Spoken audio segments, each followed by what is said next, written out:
नमस्कार, मी पूनम. न्यूज अनकटच्या पुणे कनेक्टमध्ये तुमचं सगळ्यांचं स्वागत करते. पाहूयात पुण्यातील काही महत्त्वाच्या घडामोडी.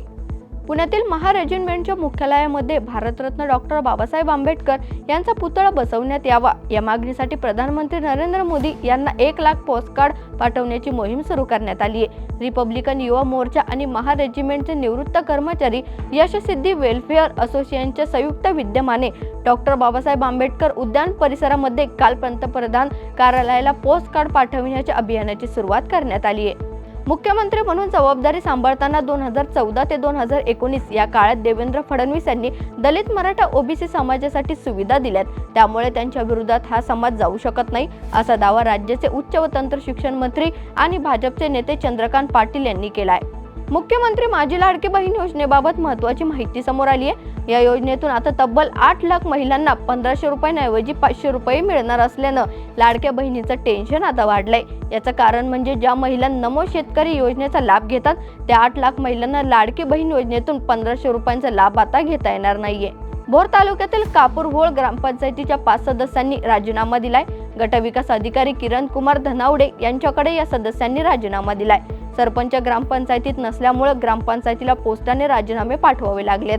कापूरहोळच्या सरपंच मंगल संजय गाडे यांच्या कारभारावर नाराजी व्यक्त करत या सदस्यांनी राजीनामा दिलाय. नवी पेठेतील SM जोशी सभागृहात काल संध्याकाळी ख्यातनाम विनोदी अभिनेते राम नगरकर यांच्या स्मृतीप्रित्यर्थ राम नगरकर कला अकादमी आणि बेलवलकर सांस्कृतिक मंच यांच्या संयुक्त विद्यमाने दरवर्षी देण्यात येणारा राम नगरकर कला गौरव पुरस्कार यावर्षी प्रसिद्ध अभिनेते संदीप पाठक यांना ज्येष्ठ नाटककार सतीश आळेकर यांच्या हस्ते प्रदान करण्यात आलाय.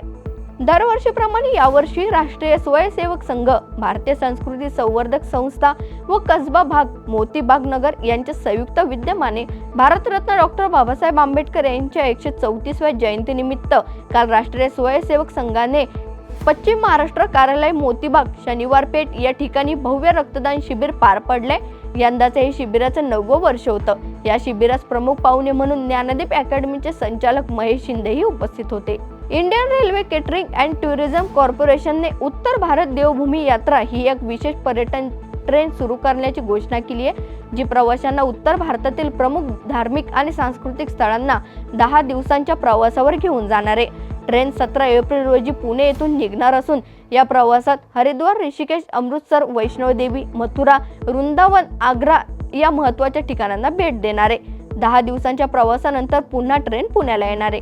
भारतातील इन्फ्रास्ट्रक्चर विकासाची गुणवत्ता उंचावण्यासाठी एक महत्त्वपूर्ण पाऊल उचललं जात आहे.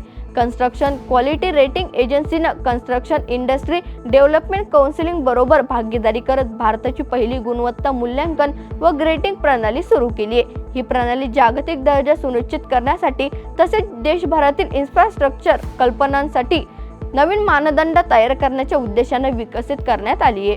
गेल्या काही वर्षात सोशल मीडियाचा वापर मोठ्या प्रमाणावर होत असून सायबर फसवणुकीचे प्रमाण देखील वाढलेत. तसेच झटपट पैसे कमवण्याच्या नादात व्हीव्हीएटर गेम खेळवण्याचा प्रकार देखील वाढलाय. अशातच आता पुण्यातील एका तरुणाला व्हीव्हीएटर गेमच्या नादात तब्बल 39,57,000 रुपयांनी गमावलेत. दरम्यान या प्रकरणी फिर्यादीने क्रेडिट कार्ड मधून तसेच त्याचे वडील MIT मध्ये कार्यरत असून त्याच्याकडून काही पैसे देखील घेतले असून अधिक तपास आता सुरू आहे. खेड तालुक्यातील मांजरेवाडीत नदीपात्रात महाविद्यालयीन युवतीचा खून करून पसार झालेल्या तरुणाला पोलिसांनी अटक केली आहे. तरुणाला दुचाकीवरून सोडवण्याची बतावणी करून आरोपीने तिला नदीपात्रात नेऊन अतिप्रसंग करण्याचा प्रयत्न केलाय. तरुणीने त्याला विरोध केल्यानंतर आरोपी तिच्या डोक्यात दगड घालून पसार झाला होता. नवनाथ मांजरे असं अटक करण्यात आलेल्या आरोपीचं नाव आहे. त्याला सोमवारी न्यायालयात हजर करण्यात आलं असताना त्याला न्यायालयाने 9 दिवस पोलीस कोठडी सुनावली आहे. या बातमीसह पुणे कनेक्टमध्ये इथेच थांबूयात. पाहत राहा न्यूज अनकट.